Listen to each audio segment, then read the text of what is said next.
Jeremiah Robinson-Earl at center court, tipping it up. He's making his 6th start of the season, and we are underway with SGA handling the point position. There's a lot of times where he's planted out on the perimeter, sees a shot go up, and he is very good at streaking in. But now he's got the assignment of defending Durant, who's made a living out of that shot from 17 feet.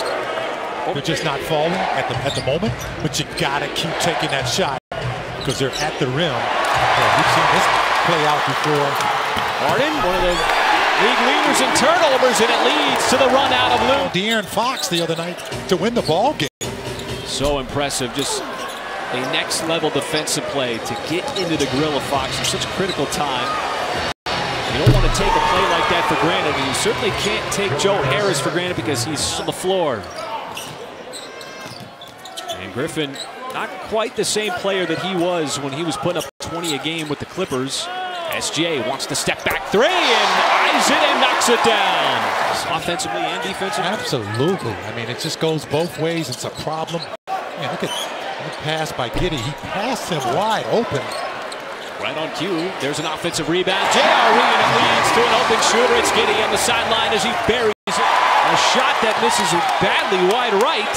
And Dort on the transition three. Straight away. Knocks it down. This first quarter so far. Now, I know this is early, but you got to be able to have that initial good defense on guys like James Harden, Kevin Durant. SGA telegraphed the pass. It leads to his Harden run out, and he will bank it in transition. The offense for that open shooter. So much attention goes to Gilgeous-Alexander. And a slip pass. Griffin able to climb the ladder for the slam. Harden still running the show at the point. His scoring is way down. Some of that is not getting to the free throw line. And that step back three is good. 9.5 feet. Doesn't take much for him to get up there. And that's why, you know, in the combine, they always measure guys. Marcus always takes the three and knocks down the three. And you don't want to leave. Blow that whistle. Jerome trying to get a little separation. Okashevsky will put it on the deck, pull up. Nice in-rhythm shot from the baseline. Right pass. Picked it off, forced the turnover on the pass from Johnson. Now comes back down the floor in his NBA debut. The Thunder on a different looking lineup here with Wiggins in the corner, bearing his first shot of the game. As well. I remember him mostly with Portland, but then again, he spent a lot of time with the Spurs. He has reinvented his game by knocking down that three-point shot. Speaking of the three, it's Kenrich Williams. Came off of Greg Popovich's bench his pretty much his entire career. Ball tapped out to Johnson. After the miss from Ty Jerome, Mills again, the quick trigger from the top, and he's got himself another three. Shooter, along with Patty Mills, now Harden back in the game. He's one of those guys, when he misses, you're always a little bit surprised. Boy, Dort, nice blow-by drive, got right around Harden. And three-point shooting at 39%, but when they're on the road, they shoot almost 43%. Harden is going to get the bucket and the foul. Baisley now 0 for 6 from the floor. As Durant transition three, got to close the gap, and he makes the Thunder pay. As OKC, it ends up being ultimately an unsuccessful challenge. Right. It's tough. Tough call. I know, especially when you talk about the Durant, where it's trying to figure out how they're going to retool their roster. That's not always an easy thing to do, even when you have talented players. That is an unguardable shot in the NBA. And it goes all the way back. Kenrich Williams are going to let that one go. As Giddey, he spots up for three and drains it from the outside. 7 seconds separating shot and game. This time it's Baisley. Going to give Harden a little bit of space. Now he drives, floats it up, and that'll be a bucket on a foul. And floor for Brooklyn, so it's Patty Mills in place of Harris. Harris sprained that ankle as Harden commits the turnover. Second in the NBA is Darius Baisley able to convert in transition. Heat check for him. Curling off that screen. As Baisley now has two in a row. Boy, Darius Bazley, it was his standalone threes against Sacramento. So the Thunder offense off to a good start here in the third quarter.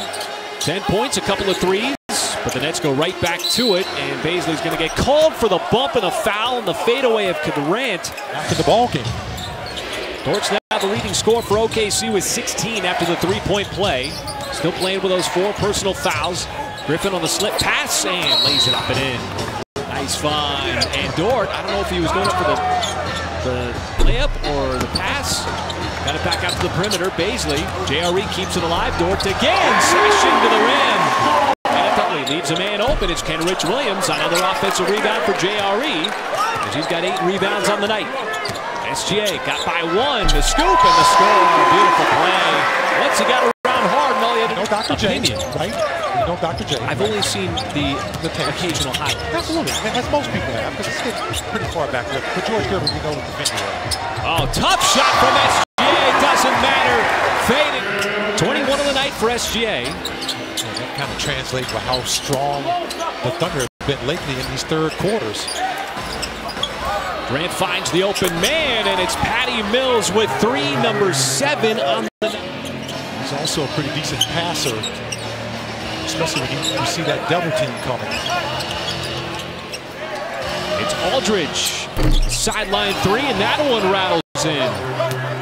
You know, you talk about a follow, crashing the rim. Well, the Thunder have done a great job defensively of really bottling up Harden, as Harden's drive off the glass is good, but he hit just 11. Oh, it was Benbury. Okay, going up and laying it up and in. As Jerome, he'll line up a 3 from the outside. That's that range that we saw from Ty Jerome last season. He can step well behind the line. And Mills, a rare miss, but a long rebound to Aldridge, snatches it and has an open lane. Coach. And patient, man, he was a terrific scorer. 6'10", Croatian player. Good steal by Kenrich Williams to put the Thunder in transition. How about the floater? Athleticism. And he was terrific the other night against the Kings. I thought he did a great job of just being very aggressive with the basketball. How about that? Nice little floater. Did it to Karl Malone. In Game 6. May have given him the title with that play as well, too. There's that play. Knocked it away from him from behind. Ty Jerome steps outside and shows the range. So far for him. He has been right there at the rim all night, and they have rolled off just like that.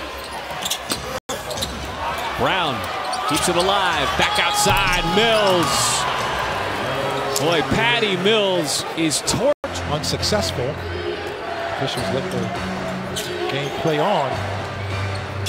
See a couple of players there to try to shut off KD, but it's Patty Mills again.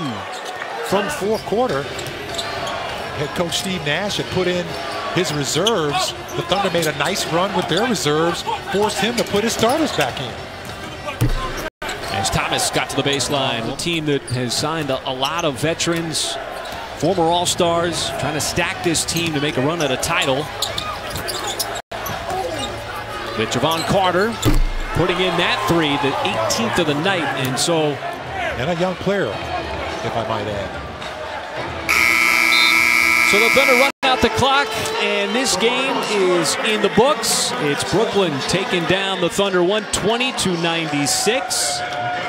As OKC, you're right, Michael, had its moments, push back at times, but just a little bit too much offensive firepower from that man, Kevin Durant, and Patty Mills with a career-high 9 threes as he